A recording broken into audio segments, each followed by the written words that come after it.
Hi everyone, I'm Zach, and I like movies. Happy Spooktober, and I'm continuing on the works of the late great David Lynch. And today I'm talking about his what he described as his most experimental movie, and it is one of his more forgotten ones. It is 1999's The Straight Story, and it's his most experimental because it is really his most conventional project. It's a movie that really doesn't really strive for that kind of that sort of Lynchian quality that we like kind of refer to as this like often surreal, very like hard to describe, nightmarish, dream logic quality. It is really just a simple story about it's about Alvin Straight. It's actually based on a true story. Alvin Straight, this retired septuagenarian who made a state to state travel to see his brother on a lawnmower. That's kind of it. That's kind of the movie. And well, first of all, I actually want to highlight Mary Sweeney. For this. She was a longtime collaborator with David. She was mostly a producer and edited his work. She edited like Mulholland Drive, and she edited this. I think she did Twin Peaks Firewalk with me. And she was also primarily a producer, and she sort of got David on this project. He was sort of there was some sort of quality in like the way that she and co-writer John Roach wrote about had about the story that they had heard about and sort of like eventually claimed the rights to that David really connected with, and it was always and the way that this movie sort of like eventually came out is interesting because it premiered because like this was at this point in his career, this was kind of the start of his comeback, of his like real comeback, because Twin Peaks had lulled out and it was canceled and people were disappointed, and audiences hadn't quite come around to Lost Highway just yet. This is really the kind of movie that he needed. It was it's very simple and very straightforward and very easy to approach. And this premiered at the Cannes Film Festival and was eventually picked up and distributed by Disney. So this David Lynch directed G-rated movie produced under Disney, and it's a really nice movie. It's just small and quaint, and it's very pleasant. That's it. And honestly, even in rewatching this, it kind of does make sense that why David was the guy to do this. It is very much about, it is kind of focusing on this like small town America interpersonal drama, and that is right up David's alley. Like that's like half of what makes Twin Peaks so interesting, is just the delightful ensemble of small town faces and personalities that you meet. And David has such an eye, had such a great eye for like finding finding characters, the kind of people that most movies would, even most small town movies would like look over. These you would describe them as like quirky oddballs. Like, oh, that's the log lady, and here we focus on Alvin Straight. He is retired.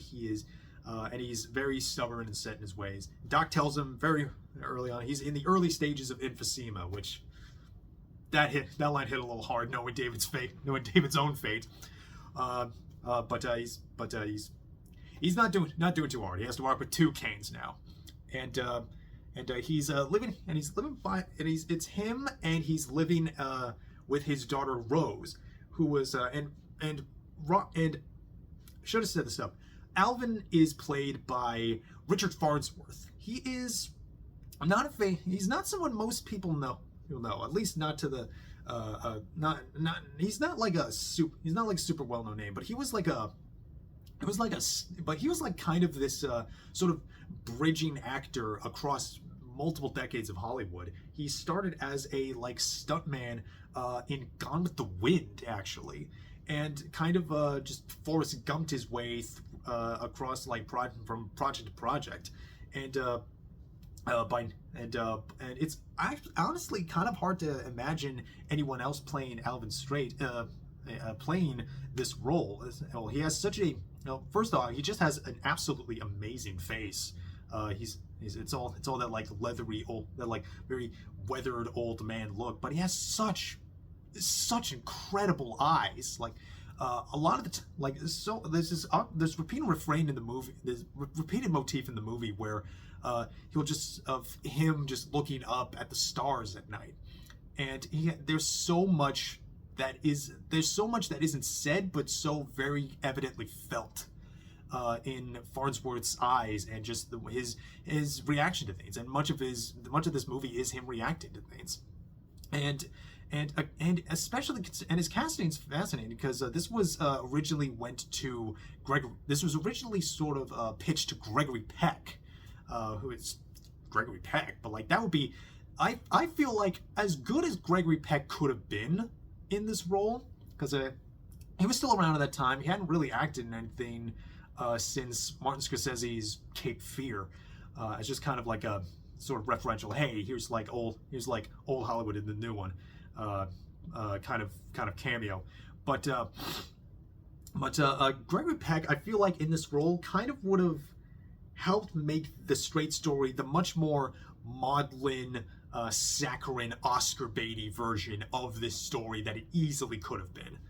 It is, and I think, and again, I can't imagine Peck in a role like this, because Peck is such a statue of a man and a presence on screen. You know, like just think of like even as like a small town character like Atticus Finch was, he still stands high even in that movie. But Farnsworth, you feel the years in the way he moved, in his body, in his reactions, and especially in his body, because by then what most people didn't know at the time, he had gotten a terminal cancer diagnosis that eventually took his life a little bit after, not terribly long after this movie came out. He like passed away in like 2000, I think, and it was one of the concerns about him taking the role, because he didn't feel like he could physically do it. He pulled it off, and I think he pulled it off with gusto. And as far as like and it's him, and he is like one of the only like two like named bigger names in this, because playing his daughter Rose is Sissy Spacek, who's just, it's Sissy Spacek. She kind of needs little introduction here, and I quite like Rose.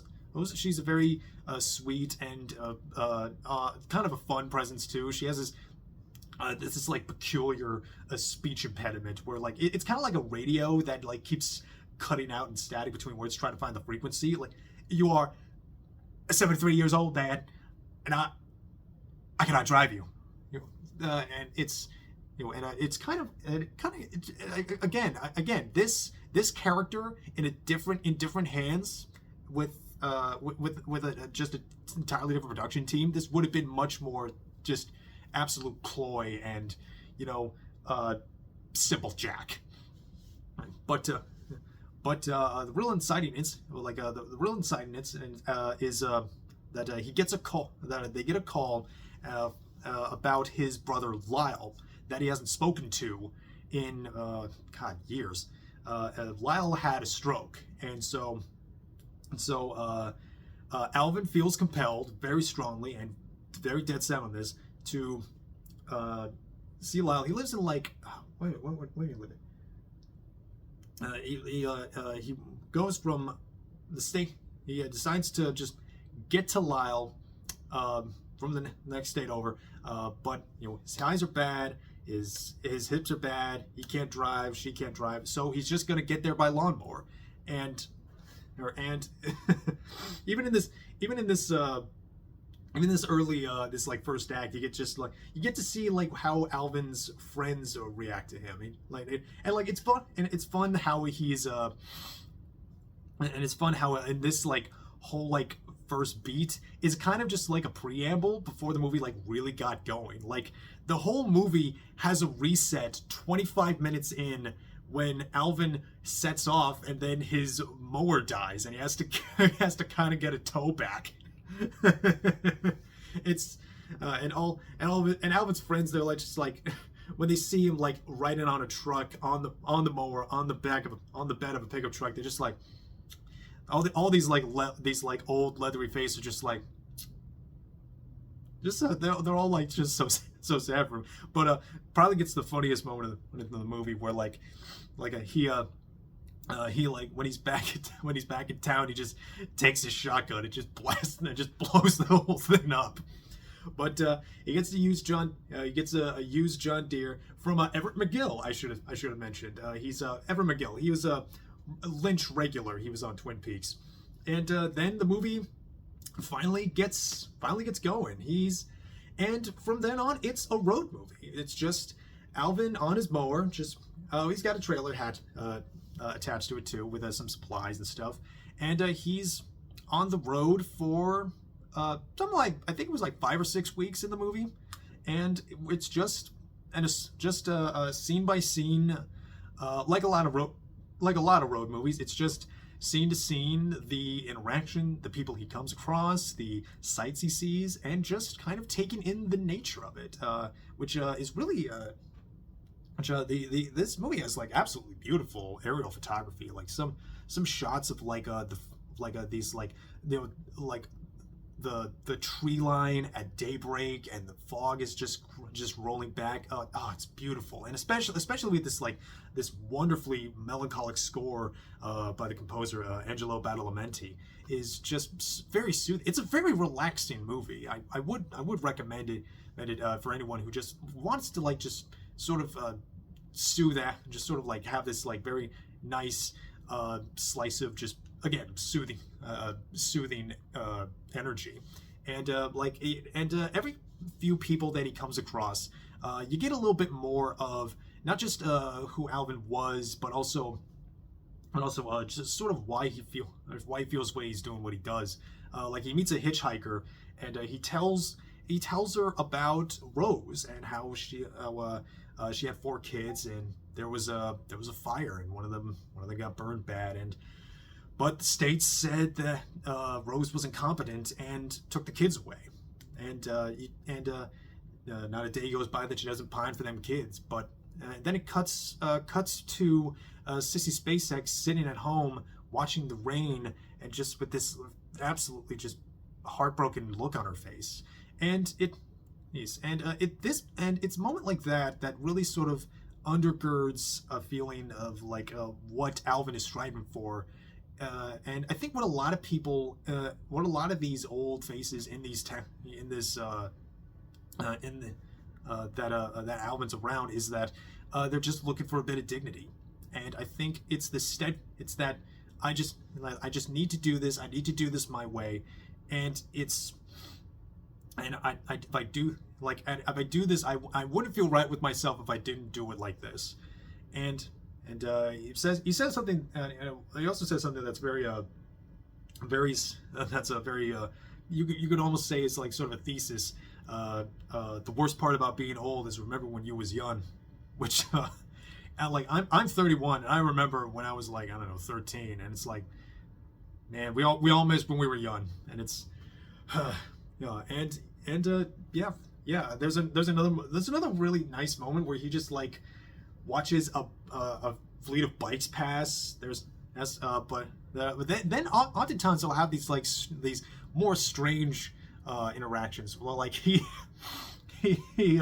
has this he like comes across this poor distraught woman who ran into a deer, and she has what honestly could be this really good audition, that this speech that could be kind of good for auditions for actors, where she's just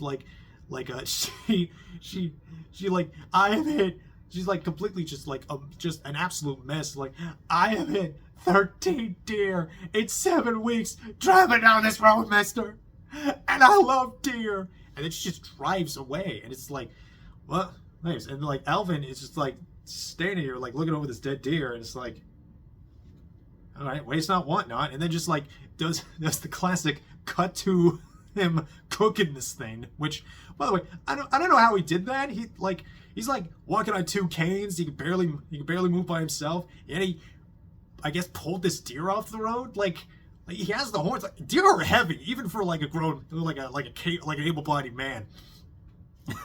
It's just, well, yeah, that was weird, but also that was weird and sad, but also really funny.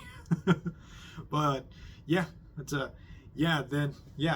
there's even a moment in the film where he kind of has to take a pit stop because he almost crashes his mower, and it sort of blew his engine, so he has to kind of wait.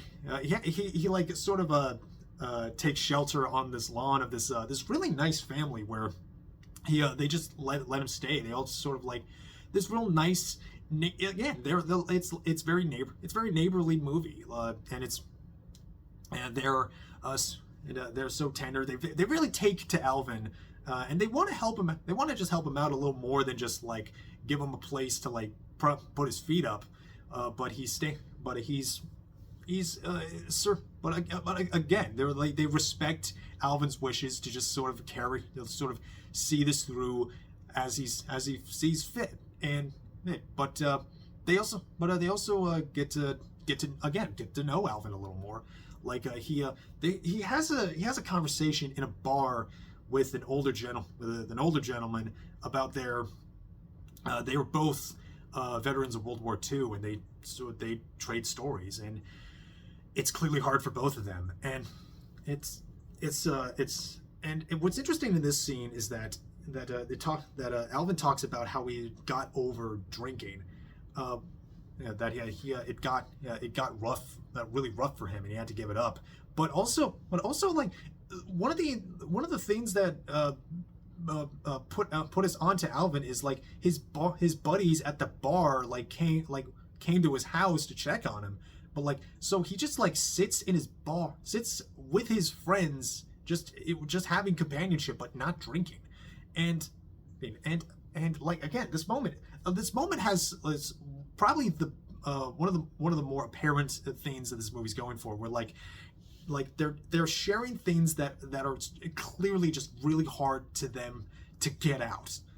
Like it's like pulling teeth, but like here in this moment between the two of them, they're able to like let their emotions out, and like it's clearly hard for them. And the film does really good. They don't cut to anything, but you hear faintly in the audio mixing just the action and the battle and the war that they are remembering and constantly reliving in their conversation. And and I think this was really the moment that I think really, when I first watched this, really set for me why David was kind of really was the guy to make this movie, because David Lynch's movies are all about the feeling, about expressing the feelings that cannot be done with words. And a lot of that translates to this very dream logic that can be very scary. But with the straight story, it's very simple, just kind of just being. And what was so and that's evidently apparent in this ending, where Alvin finally makes it to Lyle's house, and like there's even a bit of fear of like, is Lyle even there? Would he even answer when he calls out to him? And Lyle comes out, and it's Harry Dean Stanton, like the absolute king of that guy character actors. And he comes out, he's in a walker, and Alvin with his 2 canes walks up on the porch, and they just sit down.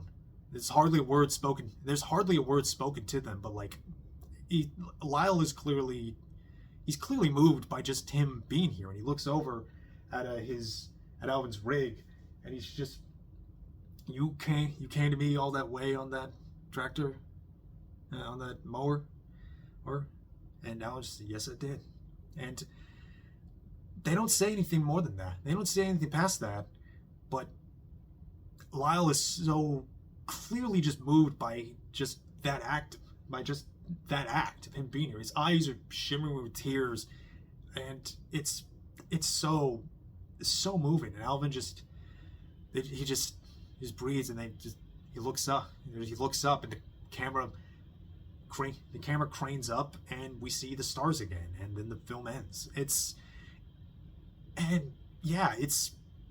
simple. It's moving, and that ending makes anything that happens in the journey absolutely worth it. Just being there was so worth it. And I think it's a lovely movie. I think you really should see it. And I find it interesting that despite Disney having the rights, like there's no real physical release for this in America. Like there's an Australian Blu-ray, I think, but you can't really get this physically, but you can stream it on Disney Plus if you're still using that. And yeah, I would recommend this. This is a really sweet movie, very underrated movie for David's catalog. And yeah, just kind of very simple, very a simple movie about an old man just needing to see his brother, and I loved it. I think it's wonderful, and I think that'll be it for me. I think I've rambled on about it enough, and I'm Zach. I like movies. I got a lot more movies to watch. Got some spooky movies. It's October, and I'm making my way through Twin Peaks. I'm finally into season 2. Can't wait to get through that. Though I can finally watch Firewalk with me. It's been on my watch list for a long time now. But yeah, that'll be it. Hope you check out The Straight Story. Hope you keep watching David Lynch movies. They're great. And I will see you all later. See you next time, and you all take care of yourselves.